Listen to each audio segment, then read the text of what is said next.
Mala street party ang pagdiriwang ng traslasyon ng mga nasa Arlegui Street sa Maynila. May ilang namigay ng libreng pagkain bilang panata. Nasa frontline ng balitang yan, Simon Gualvez. Malakas na tugtog ng tambol na sinabayan ng sayawan at may nagbubuga pa ng apoy. Meron ding umiikot na mga maskot sa daan. Ganito kasayang ipinagdiwang ng mga taga-Arlegui Street sa Quiapo, Maynila ang pista ng Poong Jesus Nazareno. Marami pa nga nagluluto sa kalsada, ilang sandali bago ito daanan ng andas sa traslasyon. Kaliwat kanan din ang pila ng mga tao dahil sa mga nagkakaridad o namimigay ng libreng pagkain.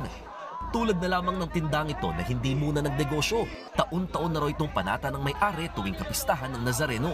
Simula bata kami, simula sa magulang pa namin, sa lola pa namin, ginagawa na nila yung magbigay. So at least kahit man lang dito, makatulong kami sa kanila, sa mga pumapasan. Double naman ang blessing niyan para sa taong nagbibigay.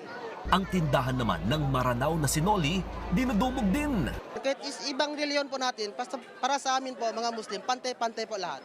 Ang 58 years old namang si Nanay Eileen, dinarasal sa Poong Nazareno ang kapakanan ng kanyang nakakulong na anak, lalo't namatayan na siya noon. Siya lang nagkakalong sa akin na maibigyan ako ng hustisya ng anak ko. Kaya gusto kong kumapit sa lubid. Kailangan kong kumapit, kahit kapit lang. Nauna nang ipinakiusap ng simbahan na huwag sumampa sa andas, pero hindi pa rin daw mapigil ng ibang debotong gawin ang nakaugalian. Malaki pagkakaiba, magaang sa pakiramdam. Masarap kung nakakasampa ka ng karosa. Nagbabalita mula sa Frontline, Mon Gualvez, News 5. Mga kapatid, Dimples Romana po, kumpletuhin ang inyong umaga ng mga kwentong puno ng inspirasyon. Salubungin po ang bawat araw ng may ngiti at pag-asa. Kaya't mag-subscribe na po at mag-follow na sa aming social media pages ng News 5.